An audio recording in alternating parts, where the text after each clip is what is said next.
சிவாய நம. அனைவருக்கும் வணக்கம். வெள்ளியங்கிரி மலை ஏற்றம் அதை பற்றி இந்த வீடியோவில் முழுசாக பார்க்கலாம். வாங்க நேரடியாக வீடியோக்குள்ளே போயிடலாம். இந்த இடம்தாங்க பூண்டி அடிவாரம் அருள்மிகு வெள்ளியங்கிரி ஆண்டவர் ஆலயம். நீங்கள் உங்கள் வாகனத்தை பார்க்கிங் ஏரியாவில் விட்டுட்டு நீங்கள் நேராக ஆலயத்துக்குள்ளே வர வேண்டியது தான். ஆலயத்தில் ஃப்ரண்ட்டில் பார்த்தீங்கன்னாக்கா மக்கள்லாம் தங்குற மாதிரி ஷெட்டு போட்டு நிழலுக்கு ரெடி பண்ணி வச்சுருக்காங்க. உள்ளே என்ட்ரான உடனே பார்த்தீங்கன்னாக்கா மூங்கில் குச்சி. நான் மலை ஏற்றத்துக்கு முக்கியமானது மூங்கில் குச்சிங்க. கண்டிப்பாக மூங்கில் குச்சி இல்லாமல் உங்களால் மலை ஏறி இறங்குறதுக்கு ரொம்ப சிரமமாகும்.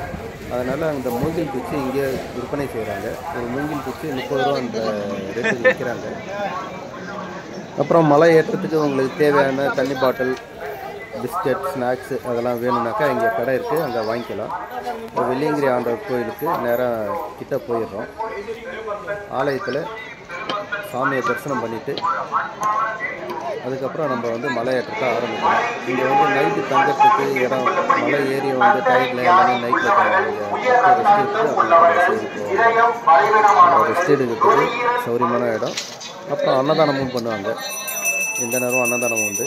கீழே அடிவாரத்தில் படி ஏறுறதுக்கு முன்னாடி பார்த்தீங்கன்னாக்கா செக் பண்ணுவாங்க. உங்கள் பிளாஸ்டிக் பொருள்லாம் எதாவது வச்சுக்கிறீங்களா, அந்த சிகரெட் இதெல்லாம் வச்சுக்கிறீங்களான்னு செக் பண்ணிவிட்டு, ஃபாரஸ்ட்டில் செக் பண்ணிவிட்டு அதுக்கப்புறம் வந்துட்டு உங்களை மலை ஏற்றத்துக்கு அனுமதிப்பாங்க. இது முதல் மலைங்க. முதல் மலை என்பது வந்து கொஞ்சம் சிரமமான இதுதான் இருக்கும். வெள்ளியங்கிரி மலை ஏற்றத்திலே ரொம்ப சிரமமானதுன்னு பார்த்தீங்கன்னாக்கா முதல் மலையும் 7வது மலையும் தான் கொஞ்சம் சிரமமாக இருக்கும். மற்ற இருக்கிற 5 மலையும் கொஞ்சம் எளிமையாக ஏறிடலாம். இந்த முதல் மலை தான் ரொம்ப கடினமாக இருக்கும். உங்களை சோதிக்கிறதுக்கு தயாராக இருக்கும் அந்த மலை. உங்களை அவ்வளோ கடுமையாக இருக்கும். நல்ல வெய்ய டைமில் ஏறுவதை கொஞ்சம் தவிர்த்துருங்க. நைட்டில் ஏறிட்டு வரது கொஞ்சம் சௌரியமாக இருக்கும்.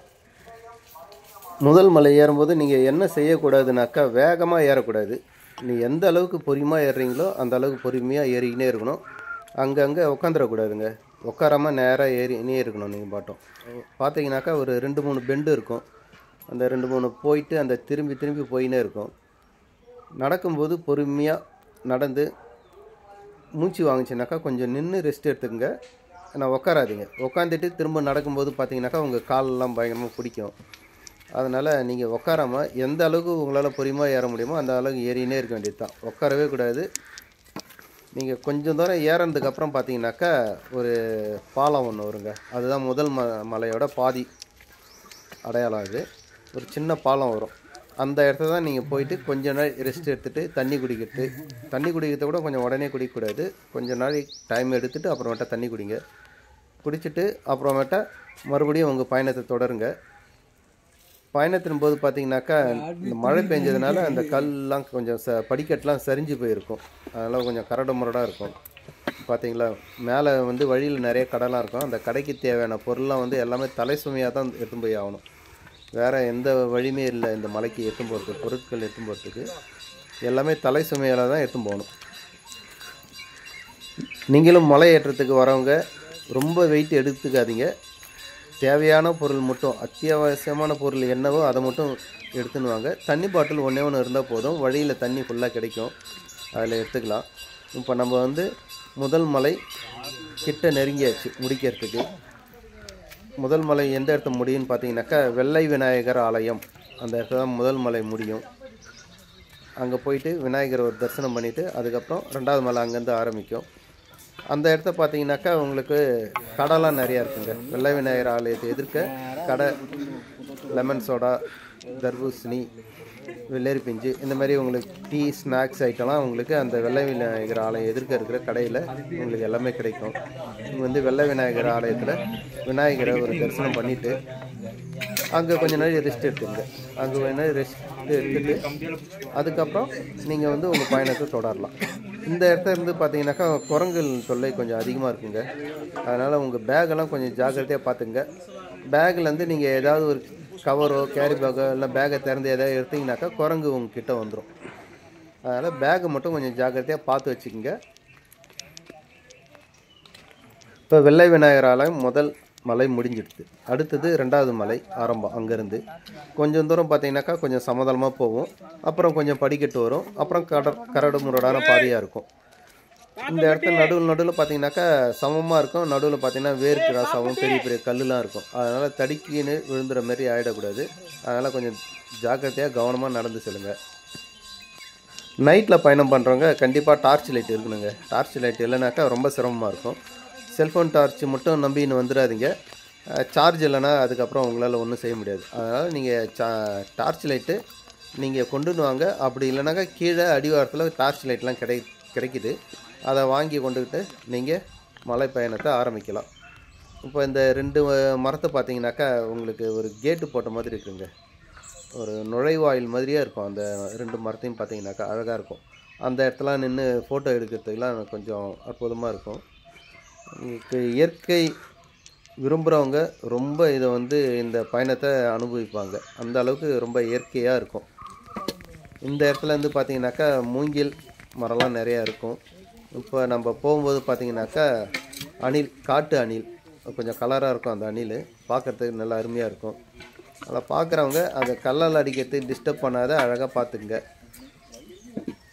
நல்லா பெரிய சைஸ் அணிலுங்க அது.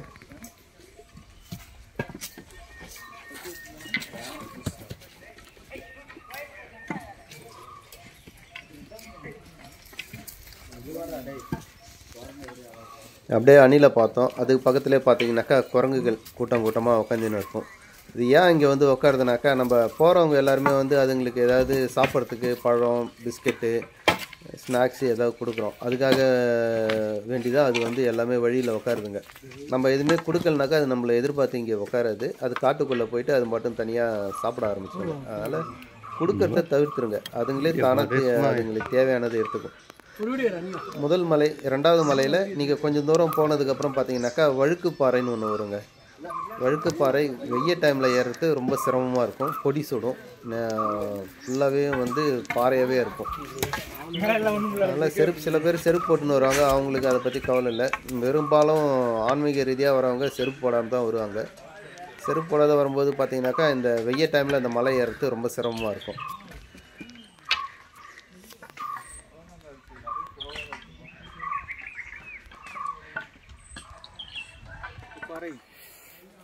அப்படியே இப்படிதான் இருக்கும். நானும் பொறுக்குவோம், சபரிமலைக்கு செல்வோம்.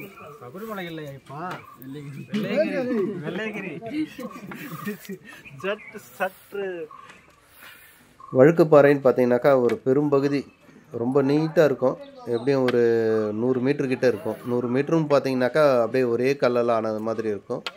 அந்த பாறையில் அங்கங்கே படிக்கட்டு ஃபுல்லாகவே வெட்டி வச்சுருப்பாங்க, கட் பண்ணி வச்சுருப்பாங்க. அதில் நடக்கிறதுக்கு கொஞ்சம் சௌரியமாக இருக்கும். நீங்கள் அந்த நடக்கும்போது படிக்கட்டில் மட்டும்தான் நடக்கணும். படிக்கட்டை தவறி சைடில் இறங்குனீங்கனாக்கா வழுக்கி விடுறதுக்கு நிறையா வாய்ப்பு இருக்குது. அதனால் தேவையில்லாத ரிஸ்க்கெலாம் எடுக்காதீங்க. நடக்கும்போது படிக்கட்டிலே நடந்து போங்க. அதுதான் உங்களுக்கு ரொம்ப பாதுகாப்பாக இருக்கும். அதேமாரி நடந்து போகும்போது உங்களுக்கு டயர்டாக இருந்தது, உட்காரணும்னு நினச்சிங்கனாக்கா வழியில் உட்காந்துடாதீங்க. கொஞ்சம் ஓரமாக உட்காருங்க. ஏன்னா மற்றவங்க ஏறி இறங்குறவங்களுக்கு தொந்தரவு இல்லாத மாதிரி உட்காந்துக்கிட்டு. ஏன்னா பெரும்பாலும் பார்த்தீங்கன்னாக்கா அப்படியே டயர்டாக இருக்கும், அப்படியே உட்காந்துருவாங்க. அந்த மாதிரி மட்டும் செஞ்சிடாதீங்க. யாருக்கும் தொந்தரவு இல்லாத ஓரமாக உட்காந்துக்கிங்க. இந்த வழுக்குப்பாறையில் பார்த்தீங்கன்னாக்கா ரொம்ப பழமையான ஒரு தேக்க மரம் ஒன்று இருக்கும். பார்க்குறதுக்கே நல்லா அருமையாக இருக்கும். ஆனால் பட்டு போயிருக்கும் அந்த மரம். மிகப்பெரிய மரம், பழமையான மரம். வழுக்குப்பாறை கொஞ்சம் தூரம் ஏறதுக்கப்புறம் பார்த்தீங்கன்னாக்கா உங்களுக்கு அங்கேருந்து கீழே இருக்கிற இடம்லாம் கொஞ்சம் நல்லா தெரியும். தரைத்தளம் பகுதியெலாம் உங்களுக்கு அங்கேருந்து பார்க்குறதுக்கு அழகாக இருக்கும். பார்க்குறதுக்கு எவ்வளோ தூரம் இருக்குது பார்த்தீங்களா? கிட்டத்தட்ட 100 மீட்டருக்கு மேலே இருக்கும். அந்த வழுக்குப்பாறை மட்டும் ஃபுல்லாக படிக்கட்டை வெட்டி வச்சுருப்பாங்க. இந்த படிக்கட்டெல்லாம் நம்மளுக்கு கட் பண்ணி இல்லைனாக்கா நம்ம ஏறி வர்றதுக்கு ரொம்ப சிரமமாக இருக்குங்க. அந்த வழுக்குப்பாறையில் அங்கே பாருங்கள், தலை சுமையாக தான் எல்லாமே இருக்குது. இந்த வழுக்குப்பாறை முடிஞ்ச உடனே பார்த்தீங்கன்னாக்கா ஒரு சுனை ஒன்று இருக்குங்க. அந்த இடத்த பார்த்தீங்கன்னாக்கா தண்ணி கிடைக்கும் உங்களுக்கு குடிக்கிறதுக்கு. அந்த தண்ணி குடிக்கிறதுக்கு அவ்வளோ அருமையாக இருக்குங்க. நீங்கள் மினரல் வாட்டர்லாம் அதுக்கு ஈடே ஆகாது. அந்த அளவுக்கு அவ்வளோ சில்லுன்னு இருக்கும். ஃப்ரிட்ஜில் வச்சு எடுத்த அளவுக்கு சில்லுன்னு இருக்கும். அந்த அளவுக்கு கூலிங் அதிகமாக இருக்கும். ஒரு சின்ன பைப் போட்டு அந்த பைப் வழியாக தண்ணி வந்துன்னு இருக்கும். ஒரே ஒரு பைப் தான் போட்டு இருக்கும். அதில் எல்லோரும் பொறுமையாக அமைதியாக தண்ணியை பிடிச்சி உங்களுக்கு தேவையான தண்ணி எடுத்துக்கின்னு அதுக்கப்புறம் இங்கேருந்து பயணத்தை தொடங்குங்க. வழுக்குப்பாறை முடிஞ்ச உடனே தண்ணி கிடைக்குங்க. அதை எடுத்துக்கின்னு கிளம்புங்க. அதை விட்டிங்கனாக்கா அதுக்கு அடுத்தது பார்த்தீங்கன்னாக்கா 3வது மலை முடியும் போது தான் கிடைக்கும், தண்ணி கிடைக்கும். அதனால் இந்த இடத்த தண்ணி கண்டிப்பாக ஃபில் பண்ணிக்க. ஏன்னா தண்ணி நிறைய தேவைப்படும் வெய்ய டைமில் போகும்போது. வழுக்குப்பாறையில் தண்ணி கிடைச்ச உடனே சுனைக்கு அடுத்தது பார்த்தீங்கன்னாக்கா பாம்பாட்டி சித்தர் குகை. பாம்பாட்டி சித்தர் குகை 2வது மலை முடிகிற இடங்க. இந்த இடத்த பாம்பாட்டி சித்தர் குகை அங்கே தவம் பண்ணதாக ஒரு வரலாறு இருக்குது. பாம்பாட்டு சித்தர் கோகையை சுற்றிலும் பார்த்தீங்கன்னாக்கா மூங்கில் மரம் நிறையா இருக்குங்க. இங்கெல்லாம் வந்து யானை நடமாட்டம் அதிகமாக இருக்கும். இது ஏற்கனவே போட்டிருந்த கடை யானை வந்து சீசன் இல்லாத டைமில் யானை வந்து அதெல்லாம் அட்டகாசம் பண்ணிடுது. அந்த கடை தான் உடஞ்சி போயிருக்கு. அந்த பாம்பாட்டி சித்தர் கோகை பக்கத்துலேயே இப்போ இந்த வருஷம் வந்து கடை போட்டுருக்குறாங்க. அங்கேயே உங்களுக்கு தேவையான பொருள்லாம் எல்லாம் கிடைக்கும். அதுக்கு பாம்பாட்டி சித்தர் கோகை கடந்த உடனே பார்த்தீங்கன்னாக்கா இந்த மாதிரி ஒரு மரம், அந்த மரத்தில் பார்த்தீங்கன்னாக்கா ஃபுல்லாகவே வேர்லாம் ஓடி இருக்கும். அது கீழேயும் கொஞ்சம் தண்ணி கசிஞ்சு வரும். ஆனால் அது குடிக்கிறதுக்கு பிடிக்க முடியாது, ரொம்ப பொறுமையாக வரும். அங்கேயும் ஒரு சின்ன நீரூற்று இருக்குது. இது தண்ணி இந்த இடத்துலாம் தண்ணி குடிக்கிறதுக்கு எடுக்க முடியாது. அதனால் அதை எதுவும் முயற்சி பண்ணாதீங்க.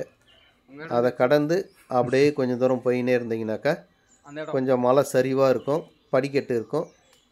அப்புறம் மழையில் கல்லுலாம் சரிஞ்சு பாதை அந்த மாதிரி தான் இருக்கும். வரும் பக்தர்கள் என்ன செய்யக்கூடாதுனாக்கா, இந்த பிளாஸ்டிக் பொருள்லாம் அதிகமாக எடுத்துன்னு வந்து மலை ஃபுல்லாக போடுறீங்க. பெரும்பாலும் நிறைய பேர் போட்டுடுறாங்க. அந்த மாதிரி செய்யாதீங்க. ஏன்னா இயற்கையை நம்ம தான் பாதுகாக்கணும். அதுதான் நம்ம அடுத்த தலைமுறைக்கு நம்ம விட்டுட்டு போகிற ஒரு நல்ல காரியம்னு வச்சிங்களா. அதனால் வரும் பக்தர்கள் இந்த பிளாஸ்டிக் கழிவு, பேப்பர் இதெல்லாம் எடுத்துன்னு வராத வந்தீங்கன்னாக்கா, எடுத்துன்னு வந்தாலும் தவிர்க்க முடியாத காரணத்தால் சில பேர் எடுத்துன்னு வருவீங்க. எடுத்துன்னு வந்துட்டு அதை திரும்ப கொண்டுக்கிட்டு உங்கள் வீட்டுக்கே மலை பயணம் முடிஞ்சு சாமி தரிசனம் பண்ணிவிட்டு திரும்ப மலையை விட்டு கீழே இறங்குனதுக்கப்புறம் அதை கீழே எடுத்துன்னு போய் சேர்த்துருங்க. அதுக்காக வழியிலே அங்கேயே மலைப்பகுதியிலே அந்த இதெல்லாம் போட்டுறாதீங்க. சில இடத்துலாம் பார்த்தீங்கன்னாக்கா பாதை வந்து ரொம்ப குறுகலாக இருக்கும், சின்ன பாதையாக இருக்கும். இங்கே ஒரு பாறையில் பார்த்தீங்கன்னாக்கா ஒரு பெரிய சந்து ஒன்று இருக்குதுங்க, குகை மாதிரி இருக்குது. பெரிய பாறை தான் இது. முழு பாறையில் நடுவில் ஒரு சின்ன குகை மாதிரி இருக்குது.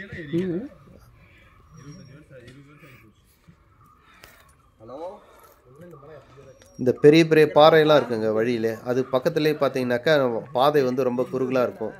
இப்போ கூட்ட நெரிசலில் பார்த்தீங்கன்னாக்கா அந்த பகுதியில் ஏறுறதுக்கு உங்களுக்கு டைம் அதிகமாக எடுக்கும். ஏன்னா எதிர் சைடு வரவங்களும் ஃபுல்லாக வந்து அடைச்சிக்குவாங்க, நின்றுடுவாங்க. நம்ம ஏறுறவங்களும் ஃபுல்லாக நின்று அந்த இடத்த வந்து ரொம்ப கடக்கிறதுக்கு ரொம்ப டைம் எடுக்குங்க அந்த பகுதி மட்டும். 3வது மலை தான் இருக்கிறதுலே கொஞ்சம் தூரம் அதிகமாக இருக்கும். முதல் மலை ஏறத்துக்கு ரொம்ப சிரமமாக இருக்கும். 2வது மலை உங்களுக்கு வந்து கொஞ்சம் சீக்கிரமாக ஏறிடுவீங்க. அதெல்லாம் ஏறது தெரியாது 2வது மலை ஏறது. 3வது மலை ஏறும்போது பார்த்தீங்கன்னாக்கா உங்களுக்கு கொஞ்சம் தூரம் அதிகமாக தெரியும். 3வது மலை மட்டும் தூரமாக இருக்கிற மாதிரி இருக்கும். அங்கேயும் படிக்கட்டுலாம் இருக்கும், ஆனால் படிக்கட்டுலாம் நிறையா சரிஞ்சு இருக்கும். 3வது மலை ரொம்ப கரடு முரடான பாதைகளாக கொண்டதாக இருக்கும். அதனால் நடக்கும்போது காலை நல்லா பொறுமையாக எடுத்து வச்சு நடந்து போங்க. எங்கே பாதத்தில் இடிச்சிக்கினீங்கனாக்கா அதுக்கப்புறம் மலை ஏற்றம் வந்து உங்களுக்கு ரொம்ப சிரமமாக அமைஞ்சிடும். 3வது மலையில் எந்த பகுதியிலையும் பார்த்தீங்கன்னாக்கா மரம் ஃபுல்லாக வந்து கொடி படர்ந்து அதை பார்க்குறதுக்கே கொஞ்சம் இயற்கையினுடைய அழகு அருமையாக தெரிஞ்சிருக்குங்க. அந்த இடமும் பார்க்குறதுக்கு ரொம்ப கூலிங்காகவும் அமைதியாகவும் இருக்கிற இடம் இந்த இடம். இந்த இடத்தையும் நீங்கள் நின்று ஃபோட்டோலாம் எடுத்துக்கலாம். நல்லா அருமையான ஒரு இடம் அது.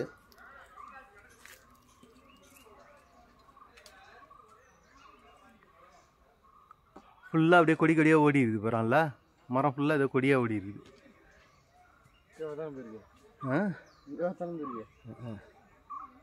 இன்னும் பாம்பு சுற்றுற மாதிரி இருக்குது.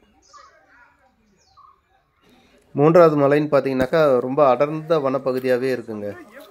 அந்த பாதையை விட்டு நீங்கள் வேறு எங்கேயும் இறங்கி போயிடக்கூடாது, அழகாக இருக்குதுன்ட்டு. ஏன்னா ரொம்ப ஆபத்தான பகுதி. இங்கெல்லாம் பெரிய பெரிய பாறையாக இருக்குங்க. இந்தந்த பாறையிலையும் நிறைய பேர் மேலே ஏறி ரெஸ்ட் எடுக்குது, கொஞ்சம் தூங்குறவங்க, படுத்து தூங்குறவங்க, டயர்டானவங்க. ஆனால் ஏறிட்டு இறங்கி வரவங்களாம் டைமு ஏற்ற மாதிரி கொஞ்சம் படுத்து தூங்கிட்டு பொறுமையாக இறங்கி போவாங்க. நான் ஏறத்தோட இறங்குறது ரொம்ப சிரமமாக இருக்கும் இந்த பயணத்தில், வெள்ளியங்கிரி பயணத்தில் மட்டும். இறங்கும்போது தான் உங்களுக்கு வந்து கண்டிப்பாக அந்த கைத்தடியினுடைய அருமை உங்களுக்கு அப்போ தான் தெரியும். ஏறும்போது கூட உங்களுக்கு தேவையில்லைன்னு நினச்சிடுவீங்க, ஆனால் இறங்கும்போது கண்டிப்பாக கைத்தடி இல்லைனாக்கா அவங்களால இறங்கி வரத்துக்கு ரொம்ப சிரமமாக இருக்குங்க. இந்த இடம் நிறைய கடை மூணாவது மலையில் இந்த ஒரு பகுதி பார்த்தீங்கன்னாக்கா ரொம்ப நிழலாகவும் அமைதியாகவும் ஒரு பெரிய ஓப்பன் பிளேஸ் மாதிரி இருக்குங்க. ஒரு அமைதியான ஒரு இடம், கொஞ்சம் ரெஸ்ட் எடுக்கிறதுக்கு. உங்களுக்கு சாப்பிட்ணுன்னு நினச்சிங்கனாக்கா இந்த இடத்த உட்காந்து சாப்பிட்லாங்க. மூன்றாவது மலையில் எல்லாமே வந்து மிக வருடங்கள் பல வருடங்களான மரமாக தான் இருக்கும். பெரிய பெரிய மரம் வழி ஃபுல்லாகவே. இந்த இடத்த பார்த்தீங்கன்னாக்கா மூன்றாவது மலையில் ஒரு பெரிய பாறை ஒன்று இருக்குங்க. அந்த பாறையில் சுனை மாரி கொஞ்சோண்டு தண்ணி ஊறி இருக்குங்க அந்த பாறையில். அதை வந்து சில பேர் வந்து தீர்த்தமாக எடுத்து தெளிச்சின்னு போவாங்க. பார்த்தீங்கன்னா இந்த பாறை தான் அது. இந்த பாறையில் ஃபுல்லாக வந்து ஒரு பெரிய பாறை, அந்த பாறையில் ஒரு சின்ன ஓட்டை இருக்கும். அது ஓட்டை உள்ள பார்த்தீங்கன்னாக்கா தண்ணி எப்போதுமே எப்போ போனாலும் அந்த இடத்த வந்து தண்ணி இருக்குங்க அந்த பாறைக்குள்ளே இடுக்கில். அது எப்படி வந்தது என்னன்னே தெரியாது. நிறைய பேர் அதை எடுத்து என்ன பண்ணுவாங்க, தலையில் தெளிச்சின்னு ஒரு தீர்த்தமாக நினச்சி எடுத்து தலையில் தெளிச்சின்னு போவாங்க. மூன்றாவது மலையில் இந்த இடத்த கடந்து கொஞ்சம் தூரம் போனீங்கன்னாக்கா உங்களுக்கு வந்து மூன்றாவது மலை முடிஞ்சிடும். மூன்றாவது மலை எந்த இடத்த முடியும்னு பார்த்தீங்கன்னாக்கா கைத்தட்டி சுனைன்னு ஒரு சுனை இருக்கும். அந்த இடத்த வந்து மூன்றாவது மலை அந்த இடத்த முடியுங்க.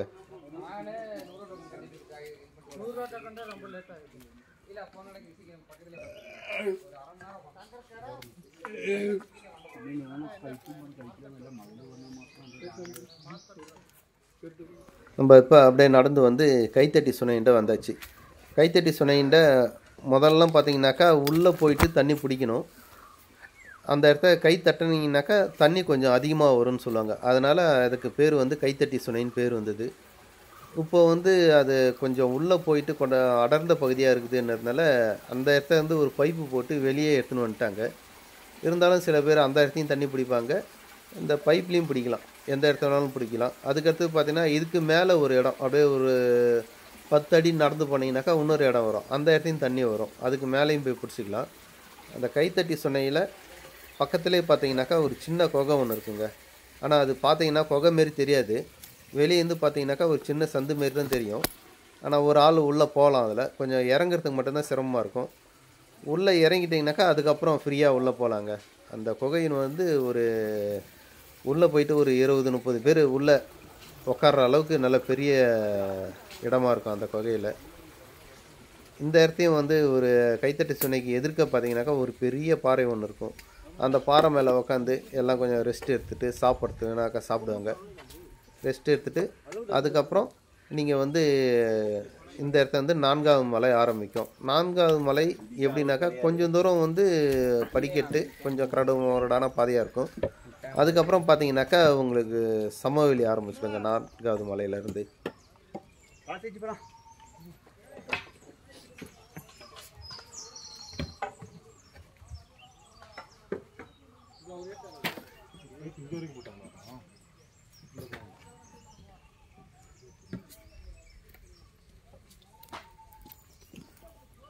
மறுபடியும் உங்களுக்கு தேவையான தண்ணியை வந்து கைத்தட்டி சுனையில் ஃபுல்லாக ஃபில் பண்ணிக்கங்க. நீங்கள் கொண்டுட்டு வர பாட்டிலில் தண்ணி எப்போதும் வச்சுருக்கிற மாதிரியே பார்த்துங்க, தண்ணி இல்லாத அளவுக்கு ஃபுல்லாக காலி பண்ணுறாதீங்க. ஆனால் அந்த அளவுக்கு தேவைப்படாது.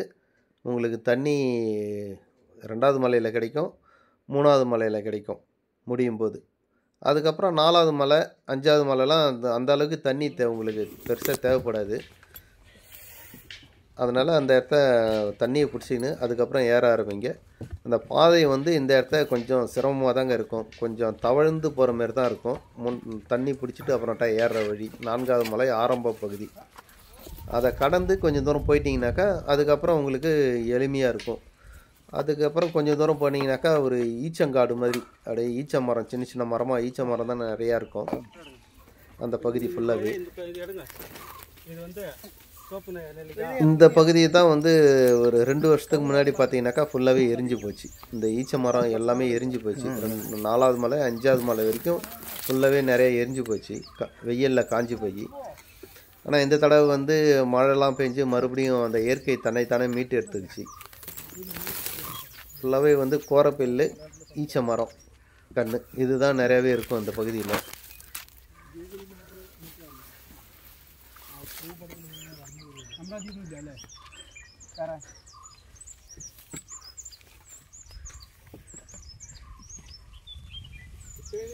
இந்த பகுதிக்கு வந்துட்டிங்கனாலே நீங்கள் வந்து மலை உச்சிக்கு வந்த மாதிரி ஒரு ஃபீலிங் உங்களுக்கு கிடைக்குங்க. ஏன்னா நீங்கள் இந்த இடத்த வந்தீங்கன்னாக்கா உங்கள் கீழே இருக்கிற நிலப்பரப்பை இந்த இடத்துலேருந்து தெளிவாக பார்க்கலாம். அதுக்கப்புறம் கொஞ்சம் தூரம் ஏறினீங்கனாக்கா ஒரு நெல்லி மரம் ஒன்று வரும், நெல்லிக்காய் மரம். அந்த இடத்துலேருந்து பார்த்தீங்கன்னாக்கா ஈஷா யோகா மையத்தில் இருக்கிற ஆதியோகி சிலை அங்கேருந்து பார்க்கலாம், நல்லா தெளிவாக தெரியும். இங்கேருந்து தான் அந்த சிலையை பார்க்க முடியும்.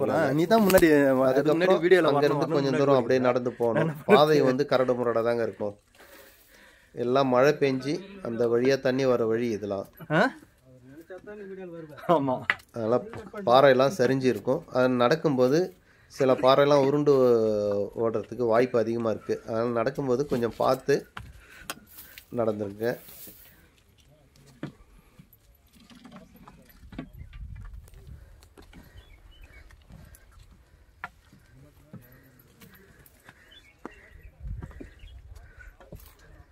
கொஞ்சம் தூரம் அந்த கரடு முரடான பாதையை கடந்து அப்படி வந்துட்டிங்கனாக்கா அப்புறமேட்டா உங்களுக்கே நல்லா தெரியும், ஒரு சமதளமான பகுதியை வந்துட்டு அடைஞ்ச ஒரு ஃபீலிங் உங்களுக்கே கிடைக்கும். படிக்கட்டெலாம் முடிஞ்சு ஏறி வந்தீங்கனாக்கா அங்கேயும் ஒரு நெல்லிக்காய் மரம் ஒன்று, பெரிய மரம் ஒன்று இருக்கும். அந்த இடத்துக்கு வந்துட்டிங்கனாக்கா அதுக்கப்புறம் உங்களுக்கு வந்து இந்த கரடு முரடான பாதை அதிகமாக இருக்காது, படிக்கட்டு இருக்காது, சமதளமாக தான் அதிகமாக இருக்கும். இந்த இடத்துக்கு பேர் வந்து சீதை வனம். இது 4வது மலை தாங்க. இதுவும் இந்த இடத்த வந்து பார்த்தீங்கன்னாக்கா உங்களுக்கு பார்க்கறதுக்கே ரொம்ப ரம்மியமாகவும் அழகாகவும் இருக்கும். அந்த இடம் அமைதியான ஒரு சூழ்நிலை இருக்கும். இதுக்காக நெல்லிக்காய் மரங்க.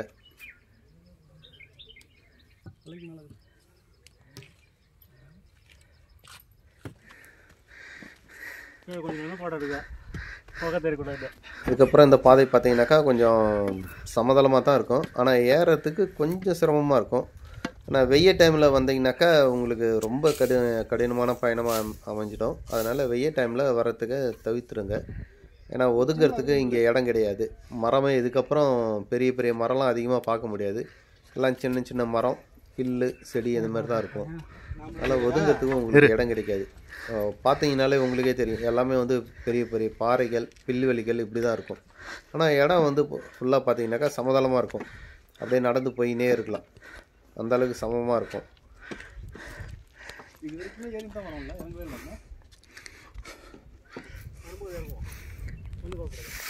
இந்த இடத்துல வந்து பார்த்தீங்கன்னாக்கா ஒரு பெரிய பள்ளத்தாக்கு அருமையாக இருக்குங்க பார்க்குறதுக்கு. இந்த மேகம் மூட்டெல்லாம் வந்து மேகங்கள்லாம் ஃபுல்லாக வந்து சூழ்ந்து பக்கத்தில் இருக்கிற மலையெல்லாம் வந்து பார்க்குறதுக்கே ஒரு கண்கொள்ளா காட்சியாக இருக்கும்.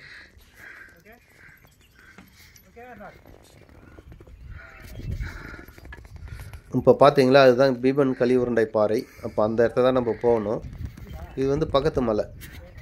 ஆனால் இந்த எப்படி இருக்குதுன்னு பாருங்கள் பார்க்குறதுக்கு.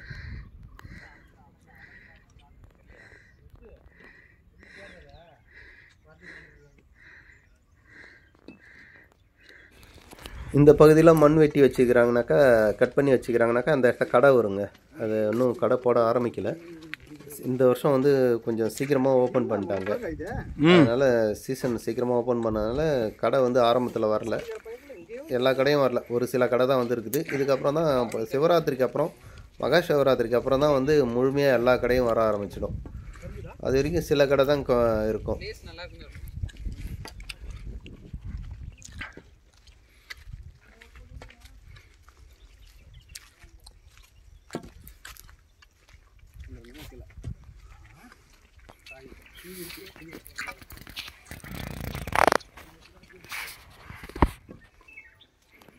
நம்ம நடந்து போகும்போதே நல்லா பார்க்கலாங்க.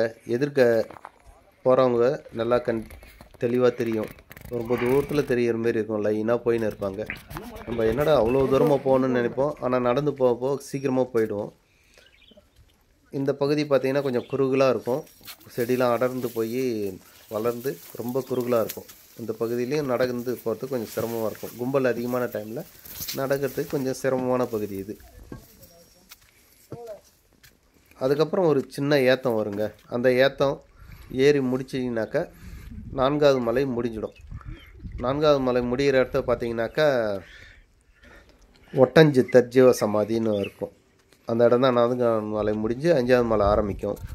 இந்த பகுதி பார்த்தீங்கன்னாக்கா ஒரு சைடில் பார்த்தீங்கன்னாக்கா ஒரு பள்ளத்தாக்கம் இருக்கும். இன்னொரு பகுதியில் பார்த்தீங்கன்னாக்கா அடர்ந்த வனப்பகுதி இருக்கும். ஆனால் அதுக்குள்ளெல்லாம் போகக்கூடாது. அது கொஞ்சம் ஆபத்தான இடம். இந்த மிருகங்கள்லாம் அந்த பகுதியில் தான் நடமாட்டம் அதிகமாக இருக்கும்.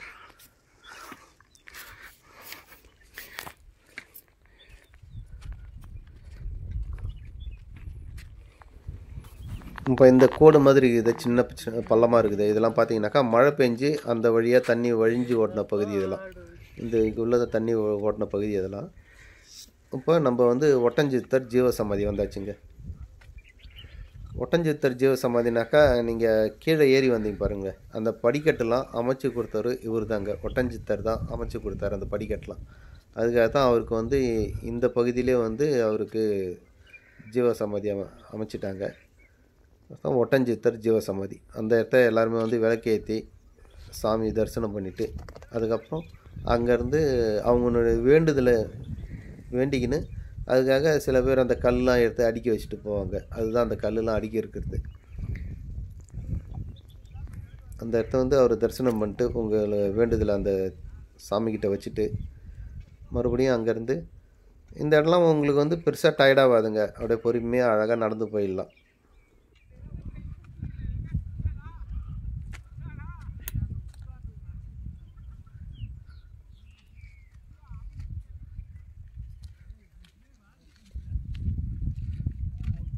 உங்களுக்கு கண்டிப்பாக வந்து முதுகில் மாட்டிக்கிற மாரி ஒரு பேகு கண்டிப்பாக தேவைங்க. அந்த மாரி ஒரு முதுகில் மாட்டிக்கிற மாரி பேக்கில் உங்களுக்கு தேவையான பொருள், தண்ணி பாட்டில், ஸ்நாக்ஸு, அப்புறம் மாத்திரை இருந்ததுன்னா மாத்திரை, டார்ச் லைட்டு, இந்த மாதிரி ஐட்டம்லாம் வந்து அதில் வச்சு எடுத்துன்னு வந்துடுங்க.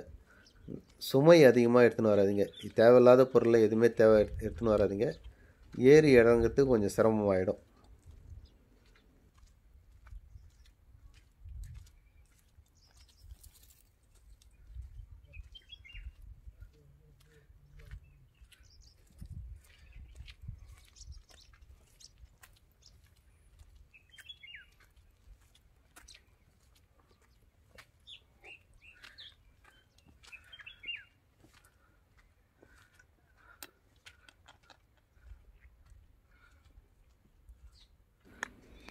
இந்த பகுதியில் பார்த்தீங்கன்னாக்கா 5வது மலையில் பார்த்தீங்கன்னாக்கா காட்டுப்பன்னிகள் அதிகமாக இருக்கும். இதெல்லாம் காட்டுப்பன்னி தோன்றுந்தாங்க, பள்ளம் தோன்றது தான் இதெல்லாம். ஏன்னா அந்த நிலப்பனைன்னு ஒன்று இருக்கும். அதை வந்து காட்டுப்பன்றி வந்து ரொம்ப விரும்பி சாப்பிடும். அதுக்காக அங்கங்கே பள்ளம் தோண்டி வச்சுருக்கோம். அந்த நிலப்பனையினுடைய கிழங்கு தோண்டியை சாப்பிட்றதுக்காக. அதுதான் நீங்கள் வழியில் ஃபுல்லாக பார்க்குறது. எவ்வளோ இயற்கையே அழகாக இருக்குது பாருங்கள். மேகமெல்லாம் ஃபுல்லாக சூழ்ந்து மலை ஃபுல்லாக.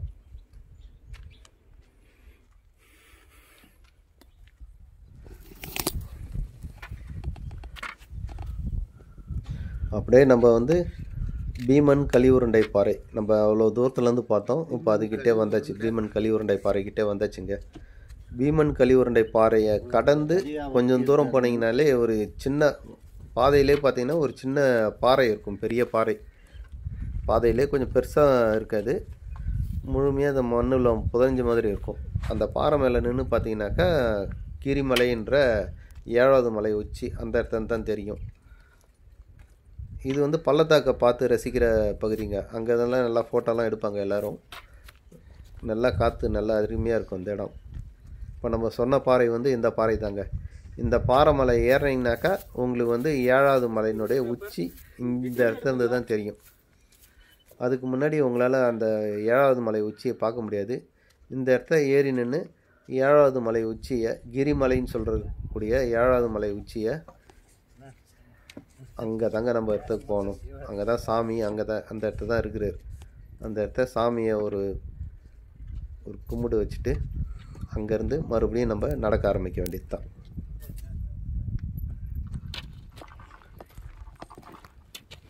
இந்த இடத்துலாம் பாதைகள் பார்த்தீங்கன்னாக்கா ரொம்ப சின்ன சின்ன கல்லுலாம் நிறையா இருக்குங்க. பொடி பொடி கல் நிறையா இருக்கும். அதில் நடக்கிறதுக்கு காலில் ரொம்ப குத்தும். அதனால் நடக்கும்போது பார்த்து ஜாக்கிரதையாக நடங்க. நீங்கள் அவசரப்பட்டு வேகமாக நடந்துடாதீங்க. காலில் வந்து ஓட்டை போட்டுரும். அதனால் பொறுமையாக நடந்து போகணும் அந்த பகுதியெல்லாம்.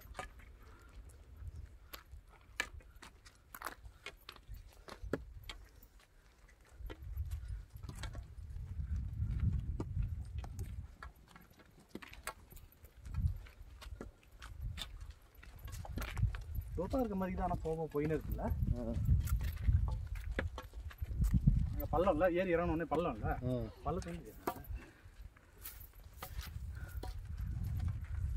ரொம்ப 50 ஆச்சு. 12 மணிக்கு தான் நம்ம மேலே போனோம். 5வது மலை பெரும்பாலும் சமதளமாக தாங்க இருக்கும். அப்படியே கொஞ்சம் தூரம் வந்தீங்கன்னாக்கா ஒரு பெரிய பாறை இருக்கும். அந்த பாறைக்கு பக்கத்தில் பார்த்தீங்கன்னாக்கா ஒரு சின்ன இறக்கமாக இருக்கும். ஒரு ஏத்தம் இறக்கம்ன்ற மாதிரி தான் இருக்கும். 5வது மலை 6வது மலை எல்லாம் ரெண்டுமே அந்த இடத்துலேருந்து கொஞ்சம் இறக்கம். ரொம்ப கடினமாக தான் இருக்கும் அந்த இறக்கம். அந்த சின்னதாக தான் இருக்கும். ரொம்ப பயப்பட வேண்டியதில்லை. ஒரு சின்ன இறக்கம் தான். அந்த இறக்கத்தில் இறங்கிட்டிங்கனாக்கா அதுக்கப்புறம் 6வது மலை. 6வது மலையும் சீக்கிரமாக முடிஞ்சிடுங்க. ரொம்ப பெரிய மலை கிடையாது 6வது மலை. 6வது மலையும் கொஞ்சம் அப்படியே இறக்கமாக தான் போகும். இறக்கமாக போயிட்டு ஆண்டி சுனை என்ற பகுதியில் 6வது மலை முடியும்.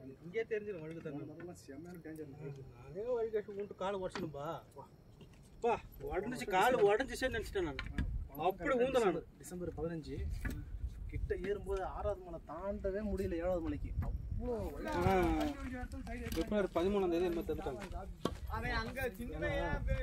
மகாசிவராத்திரி வந்து பிப்ரவரி 18 அந்த ஈஷால பண்ணுவாங்களே. அப்போ அதுக்கு அந்த ஒரு 5 நாளுக்கு முன்னாடியே தந்து.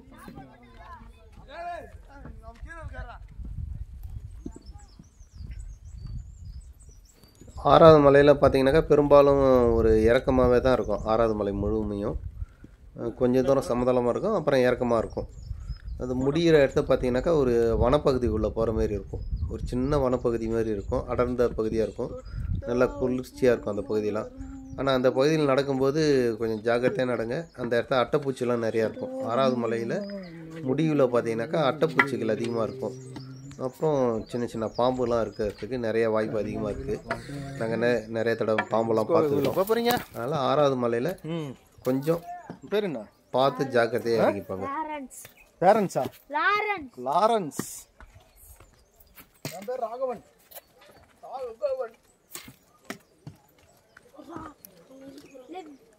வாடா என்ன தெரியும்டா.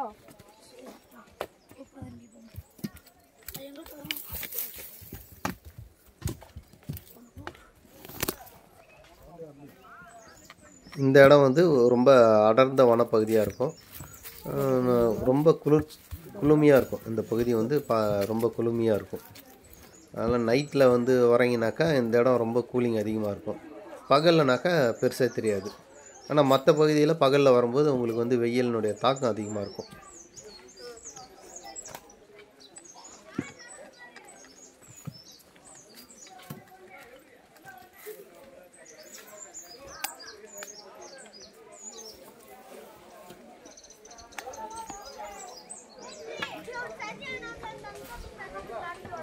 நம்ம அப்படியே 6வது மலை இறங்கி கீழே வந்தாக்கா நேராக ஆண்டி சுனை என்ற பகுதி வந்துடும். இதுதான் 6வது மலை முடிகிற பகுதி.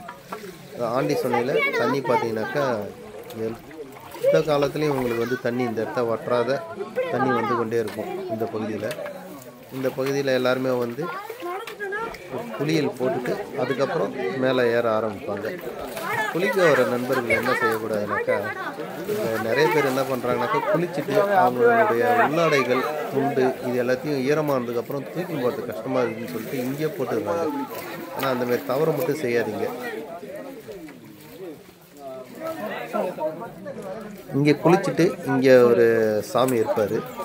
அந்த சாமி தரிசனம் பண்ணிவிட்டு இங்கே ஒரு லிங்கம் வச்சுருப்பாங்க. நந்தி வேல் எல்லாமே இருக்கும். அப்புறம் திருநீர் நிறையா இருக்கும். குளிச்சுட்டு சாமி தரிசனம் பண்ணிட்டு திருநீர் பூசின்னு மறுபடியும் இந்த இடத்துலேருந்து பயணத்தை எல்லாருமே ஆரம்பிப்பாங்க.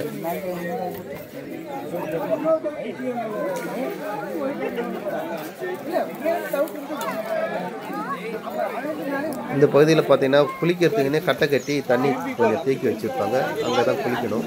பக்கத்துலேயே நம்ம பேக்லாம் வச்சுட்டு போவோம். இந்த பேக் வைக்கிற இடத்துல தாங்க இந்த பாம்பு இருந்தது. இது பார்த்தீங்கன்னாக்கா கருநாகம் மாதிரி இருந்தது, சுருட்டின்னு இருந்தது. கருநாகமாக தான் இருக்கலாம். பேக் வச்சு எல்லாம் அங்கே வச்சுருந்தாங்க.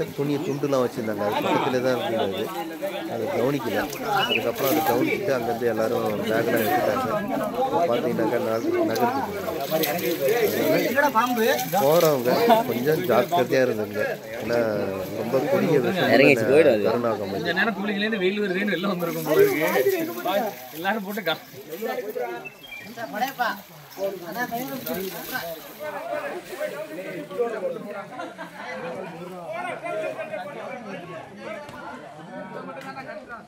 அந்த பகுதியிலேருந்து 7வது மலை ஆரம்பங்க. இந்த பகுதியிலேருந்து 7வது மலைன்னு வந்து கொஞ்சம் தூரம் சமமாக போகும். மறுபடியும் அந்த இடத்த கொஞ்சம் தூரம் போனீங்கன்னாக்கா ஒரு ஊற்று இருக்கும். அந்த இடத்த கண்டிப்பாக தண்ணி உங்களுக்கு தேவைப்படுங்க. ஏன்னா 7வது மலைன்றது வந்து முதல் மலை மாதிரியே ரொம்ப கடினமாக இருக்கும். பார்க்கறதுக்கு கிட்ட இருக்கிற மாதிரி தான் இருக்கும். ஆனால் ஏறிக்கினே இருக்குங்க. ரொம்ப தூரமாக போகிற மாதிரி இருக்கும். இதுதான் 7வது மலையில் வர சுனை நீர். இந்த இடத்த நீங்கள் தண்ணி கண்டிப்பாக பிடிச்சிங்க. தண்ணி பிடிச்சிக்கின்னு அதுக்கப்புறம் உங்கள் பயணத்தை ஆரம்பிங்க. ஏன்னா 7வது மலையில் இந்த இடத்த தண்ணி பிடிச்சிங்கனாக்கா திரும்ப மலை ஏறிட்டு இறங்கி வர வரைக்கும் தண்ணி இதுதான். மேலே ஏறினீங்கன்னா உங்களுக்கு தண்ணி எங்கேயுமே கிடைக்காது இதுக்கப்புறம். அதனால் போயிட்டு சாமி தரிசனம் பண்ணிவிட்டு திரும்ப வர வரைக்கும் தண்ணி உங்களுக்கு கிடைக்காது. இந்த இடத்த தண்ணி கண்டிப்பாக ஃபில் பண்ணிக்கணும். 7வது மலை பெரும்பாலும் பாறைகளும் ஒரு கரடு முரடாகவும் பாதியாக தான் இருக்கும். ஆரம்பத்தில் பார்த்தீங்கன்னாக்கா இரட்டை விநாயகர் சொல்லுவாங்க. ஒரு விநாயகர், அடுத்தது இன்னொரு விநாயகர் வந்து சுயம்பு விநாயகருங்க. இந்த இடத்த சுயம்பு விநாயகரை நீங்கள் தரிசனம் பண்ணலாம். இந்த பகுதியை இரட்டை விநாயகர் ஆலயம்னு சொல்லுவாங்க.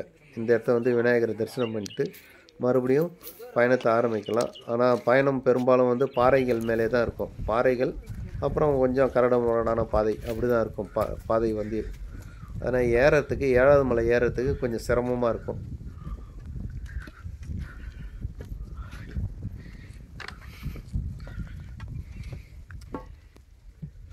ஏழாவது மலையில் பார்த்தீங்கன்னாக்கா ஏறத்துக்கு ஒரு வழி, இறங்குறதுக்கு ஒரு வழின்னு இருக்கும். நம்ம ஏன்னா கோயிலில் போயிட்டு ஒரு சுற்றின்னு வர மாதிரி தான் இருக்கும் இப்போ தரிசனம் பண்ணிட்டு வரது. அதனால் ஏறத்துக்கு கொஞ்சம் சிரமமாக இருக்கும். இறங்குற வழின்னு பார்த்தீங்கன்னாக்கா கொஞ்சம் செங்குத்தாக இருக்கும். சீக்கிரமாக இறங்கிடலாம்.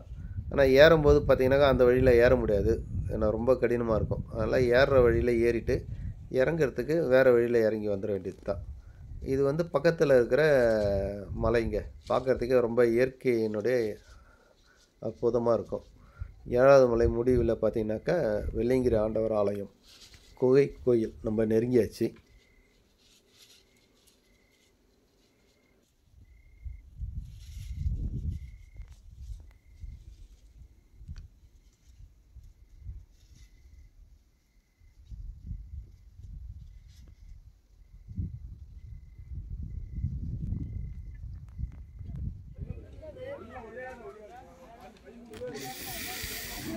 ஏழாவது மலை உச்சியில் பார்த்தீங்கன்னாக்கா இந்த பகுதி வந்து தோரண வாயில்னு சொல்லுவாங்க. இந்த பகுதியில் அந்த இயற்கையாகவே அமைஞ்சு இருக்கும். இந்த பகுதி வாயில் மாதிரி, தோரண வாயில் மாதிரி அமைஞ்சிருக்கும் அந்த பகுதியில். அங்கே உள்ளே போன உடனே பார்த்தீங்கன்னாக்கா விநாயகர் தரிசனம் பண்ணிட்டு இங்கே பார்க்க வேண்டிய முக்கியமான விஷயம் என்னன்னாக்கா, இப்போ நீங்கள் பார்க்குறீங்களா அந்த பகுதி, அந்த பாறை வந்து ஒரு பாம்பு வந்து படம் எடுத்து இருக்கிற மாதிரியே இருக்கும். அந்த பார்க்குறதுக்கு பாம்பு வந்து படம் எடுத்தால் எப்படி இருக்குமோ அந்த மாதிரி ஒரு தோற்றத்தை அந்த இடத்துல இருந்து பார்க்கலாம். நீங்கள் கண்டிப்பாக அந்த பகுதியை வந்து மிஸ் பண்ணாமல் அந்த பகுதியை பாருங்கள். இதெல்லாம் பார்க்க வேண்டிய இடம். அதுக்கடுத்தது பார்க்க வேண்டியது என்னென்னு பார்த்தீங்கன்னாக்கா, சாமி இருக்கிற பெரிய பாறை இருக்குது பாருங்க. அந்த குகைக்கு மேலே இருக்கிற பாறையில், பெரிய பாறையில் என்ன இருக்குன்னு பார்த்தீங்கன்னா வேல் இருக்கும், பிறை இருக்கும், அப்புறம் அதில் ஒரு பாம்பு இருக்கும். இதெல்லாம் பார்க்க வேண்டிய இடம்.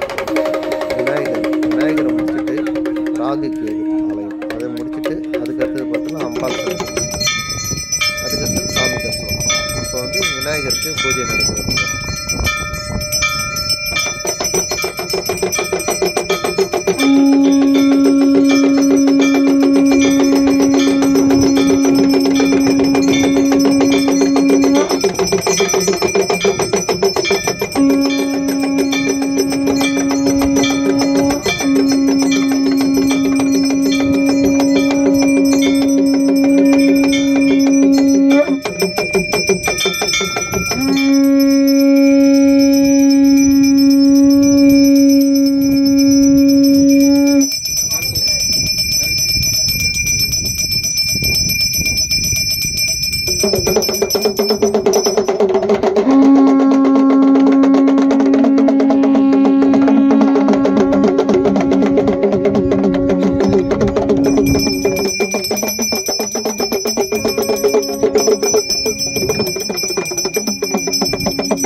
அம்பாள் அதே மாதிரி ஒரு சின்ன குகை மாரி இருக்கும், அம்பாள் குகை. அவருக்கும் அம்பாளுக்கும் வந்து இப்போ பூஜை நடந்துருக்குது. அம்பாள் பூஜை முடிஞ்சதுக்கப்புறம் சாமிக்கு பூஜை நடக்கும். சாமியும் வந்து குகை கோயில் தான் இருக்கும்.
கலந்தாய் போற்றி, கைலை மலையானே போற்றி போற்றி, என் கையிலே வெள்ளி மலை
மரகத குன்றின் மேல் வெள்ளிமலை கரசாய் வீட்டிற்கும் சிவபெருமான். வரும் பக்தர்கள் சாமி தரிசனம் முடிச்சுட்டு அதுக்கப்புறம் அப்படியே நீங்கள் வந்து கீழே இறங்குனீங்கனாக்கா மலை இறங்க ஆரம்பிச்சிடும். அப்படியே இறங்கி 7வது மலை இறங்கி அடுத்தது அப்படியே இறங்கி போய் இருக்க வேண்டியதாங்க.